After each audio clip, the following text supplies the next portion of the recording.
712. So if I look under the 7, I have 13.89. So I'm going to get the LLCR first. So 2 times 13.89 gives me the length of that Rafter, right? So it's 27.78 would be the line length from the center of the ridge to the outside wall for that common Rafter. So 27.78. Now I have to get the common difference. So we could do math for that, or it's on the square. So difference in length of a Jack Rafter is 16 on center. So line 3. So if I go to line 3 under the 7, I have 18.5.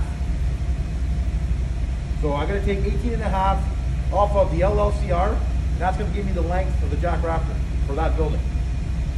That makes sense so far? So LLCR, run times UCR, and then go to line 3 to get the common difference for 16 on center.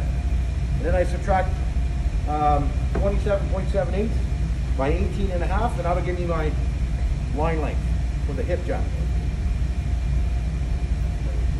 So 27.78 minus 18.5 gives me 9.28. So the line length of the hip Jack Rafter is 9.28 for this building. Does that make sense? So if I'm going to lay that out, the first thing I'm going to do is check the crown. And we look at my Rafter, sighting down the edge here and seeing where the crown is. So the crown is actually this direction. So that would be my top. So I like to have the top face me. So again, I'm going to put an arrow here indicating top. I'm going to right top on the top edge so I don't get confused. I know my bird growth has to be on the bottom. So I'm going to have the crown face me. This is the top of the Rafter. That's where plywood goes.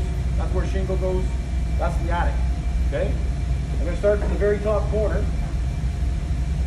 Missing a little bit of wood there, but it should be alright. From the very top corner, I'm going to draw a plumb cut. I have my framing square set to 7 and 12. A Jack Rafter is parallel to a common.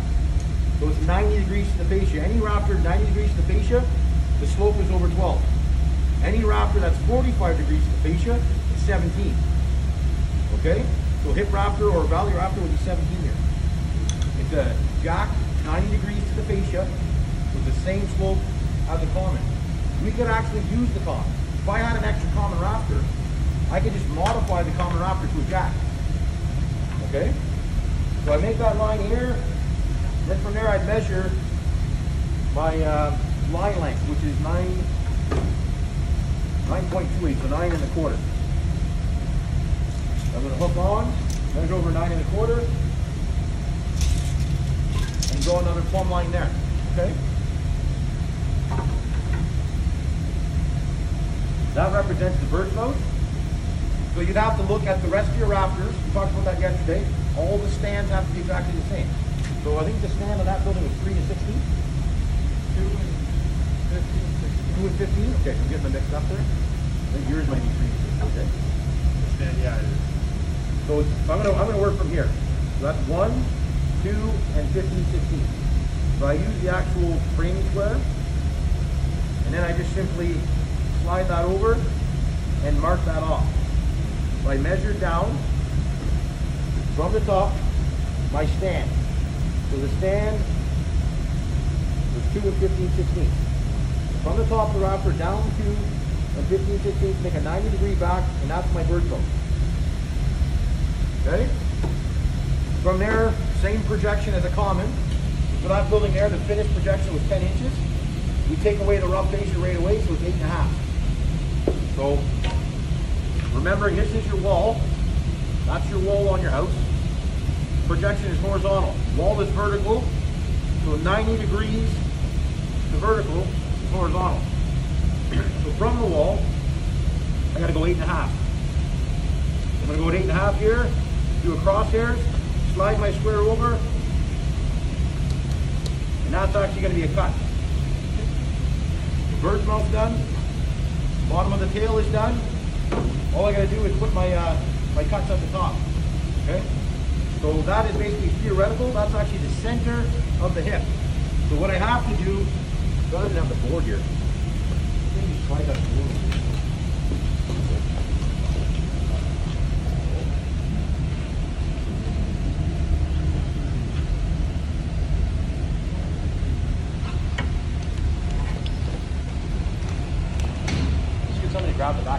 That's good there.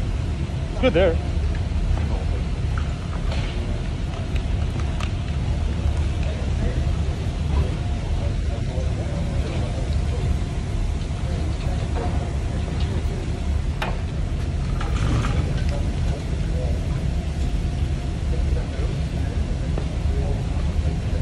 So if you look at the flanging, there's your ridge, common, common. You have a common coming here. There's a common rafter, common rafter, common rafter, center line.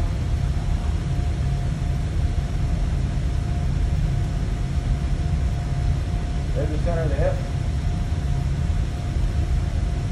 Then we have the jack. There's the center line there as well. That's line one. That's where we are right now. What we have to do is we got to work our points here. That's line one. That's line two. Then we got to go to line three. So the distance from line one to line two is based off half of the thickness, half the 45-degree thickness of the hip. So that's 3/4. That's 3/4. That's what? 1/16? 1/16. Yeah. So we shift to 16. So I come over on the rafter. And I go 90 degrees, and I measure over 1.16 inches. And I draw that line, and then what that actually gives me is the center of the rafter. So I like to see people actually lay that out that way. That's the center, right? That's the center of the hip. We go 1.16 back, which gives us the center of the jack. That's center of hip. When we get to that point, we're center of jack. Then you either have to angle that direction or angle that direction. So that's the center. So we're either angling that way or we're angling that way. So if I want to get the long point, I'm going to go 90 degrees and measure whatever I have for half the thickness of the jack. So the jack's 1.5, half of that is 3/4. If I have 3/4 here, I then have to go 3/4 here to get the long time. It's all because of this, right? We go 1.16 down, then we have to go 3/4 back up to get that point. 1.16 down, that's carried to the outside, then 3/4 up. This is the long point. Just like the hip, okay? So my next step is to then go 3/4 back that direction. So 90-degree line, make sure it's 90 degrees, 3/4 over, redraw that line. That's now my cut line. I'm going to put a little arrow onto that with a line saying cut on that line. When I make a cut on that line and the saw is set at a 45, automatically it's going to make this angle. It's not a 45. The saw is set to a 45, but because I'm cutting on another angle, it produces a third angle. Okay? So I think that's important. That's a sketch. Nothing there is accurate, but it's a visual. I think that's important when you're learning. So I should see that on your rafter. That tells you what you have to do. So step one, first line. Step two, shorten it by half 45-degree thickness of the hip, which gives you the center. And then from there you're angling, so it tells you what you need to do. To get an angle, I have to go back a certain amount. So if this is 3/4, I go back the same amount to get a 45-degree angle. And then that'll give me the cut across the top edge.